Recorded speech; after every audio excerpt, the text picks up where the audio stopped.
our mother, Lagina. And, okay, let's leave it alone. Okay, let's not move it, please. I have to talk, okay? And we just want to thank you from the bottom of our heart for being part of Ginatars' life. And Yuli and Lena, Gin's two beautiful children, who are growing up to be just like him. They're quite adventurous in their own way, in a more quiet way. But we wanted to share a few things with you. And then we have a lemon tree where we'd like to put his ashes, our oldest brother's ashes, and our father's ashes in the corner here. So we'll do that in a minute. But I have something really cheesy here that I wrote in a moment of inspiration. And Ginatars is a great acronym. And if you have any to add, please just shout it out. But G is for generous, gracious, and of course, good looking. The I is for interesting and very informational. If you've ever talked with him, he's a factoid freak. N is for naturally curious and nurturing. And I know that you've experienced that, how naturally curious he is. He would leave the home to go get something, and his curiosity would bring him back 3 hours later on a 10-minute errand.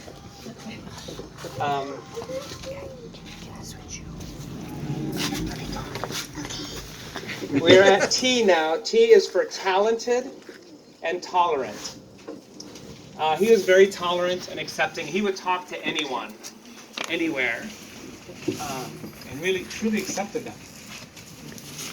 A is for Asia and everything about Asia. He loved Japan. He loved Taiwan, China. He was traipsing around China before they didn't even know he was there. He was going around China, and he would tell stories about getting sick and these herbal medications he would take. And he was in parts the government didn't know where he was in China, but he was snooping around everywhere. R, of course, is for rogue. He always went rogue, just like his grandfather Sanukas. Just like my mother's father, just exactly like him. Just a spirit of adventure and easily distractible. We might call it ADHD today, we might call it whatever, but it was adventurous and rogue. A, the second A is for adventurous, and the last S, you gotta know the last S. Silly. Smile. Silly, yeah, but smile. He had the most genuine smile. And he was so optimistic, and I know that for the last 8.5 years, his positive attitude got him through 2 brain surgeries, other operations, and numerous physical and mental challenges that he faced. And that optimism, that smile, I think he lived 3-4 times longer than anyone else would have with that kind of attitude. Me? Yeah. Well, just let me piggyback on that one thought. What's a very interesting thing is that he was given, I don't know, about 3-4 years to live. About 3 or 4 years to live, 8 years ago, and the doctors kept saying that his heart won't let him die. That he's really getting beat up, but his heart was so powerful that he went on and on and on for the years past his expected lifespan. What a rather interesting footnote to his character. And to my big brother.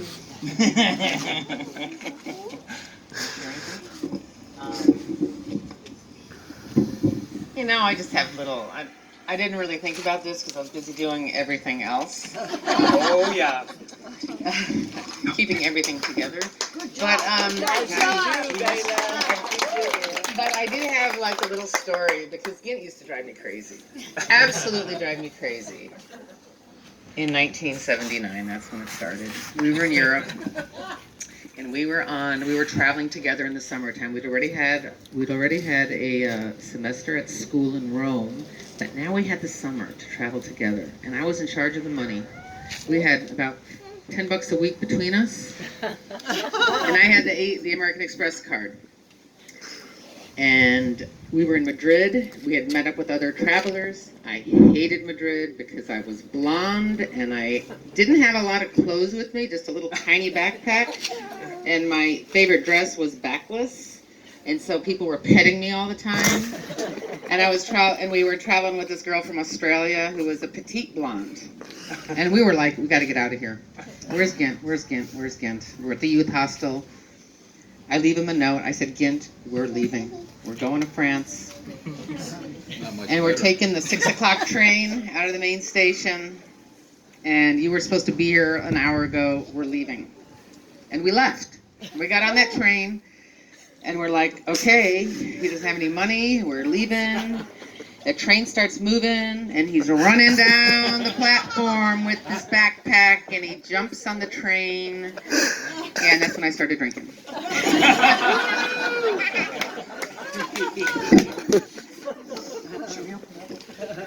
Should we open it up? I love my whole family. Would anyone else like to share a few stories?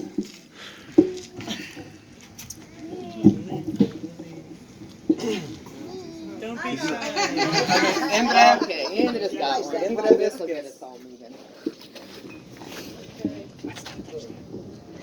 And whether you know Indra or not, she was with Ginatars and Gaila, right? On their loyal adventures. Oh yeah, we were in Rome together. Center together. Yeah. From my chair, we were by too.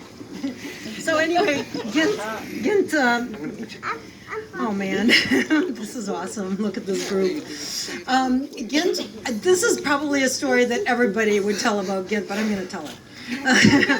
I'll just never forget, in Chicago, and I wrote it down in that book somewhere, wherever it's floating around here. Make sure everybody you write your own little story in there.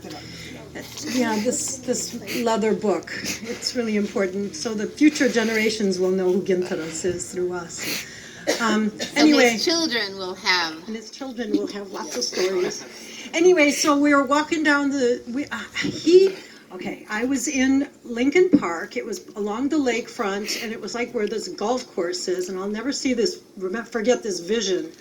And I was like jogging or walking and just doing my workout for the day, and I see this blonde man with these white shorts and these tan legs and whatever, with the vision, with the flowing hair and everything, coming towards me with this giant smile, and it's, well, we know who it is. It was Ginatars, and we met up and we're standing there talking and whatever, and some people came up to us, because I run into Ginatars all the time, but some people came up to us and they asked us some directions, and Gint's like, "Hi, how are you?" And they're like, "Do we know him?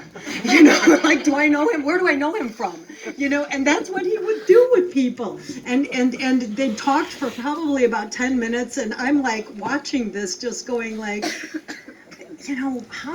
how can he be this way? He just had a way of disarming everybody. He just disarmed people, and they just became his friend. And they did.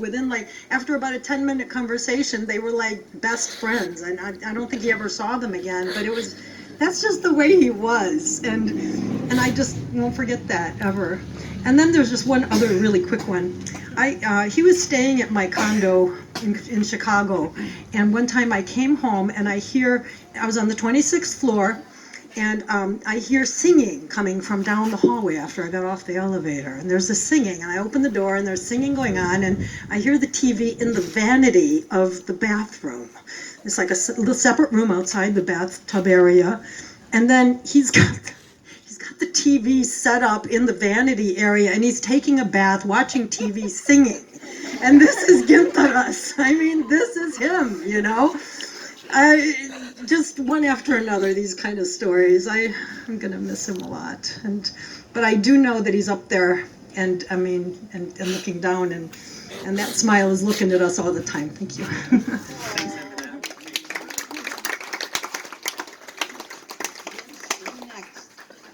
I could say something. Wow, that's it. Forward. Hang on. Let's come around this side. You can lift that up. Labas! Labas! Labas! Labas! Labas! This is Gint. He's smiling at each and every one of us. He would walk down the street and greet everybody. Americans, non-Lithuanians with the Labas! Like everybody was his best friend. And he was everyone's best friend.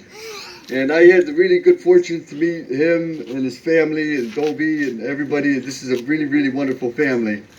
I would like to share just a very small recollection of him when he came over my apartment in Santa Monica. And he said, hey, I think I'm going to get brain surgery. And, what do I do? And it was a bit of a shock to me that he would even tell me. And I said, well, we got to have faith in medical technology that they're going to do the best that they can. And, we have to really put our faith in their hands. And so he brought over some pastries and, we hung out. And then I would run into him and see him before and after the operation when he really was never the same. But he was still always smiling. And I took him to Lithuanian school, which he loved, because it was a connection with his heritage. And I actually needed his help even prior to that when my cousin passed away. And, I needed somebody's hand on the casket. And he jumped on it and he said, sure. So he was always there to help.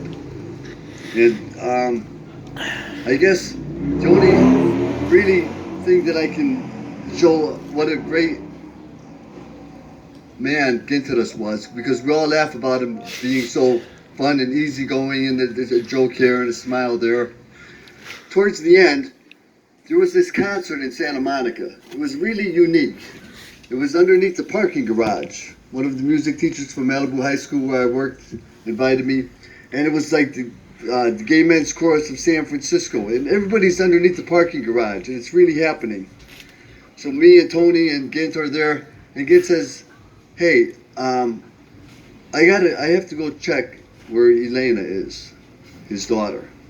And I said, okay, well, we're listening to this concert. He goes, no, I really want to see where she is. She's out with her friends.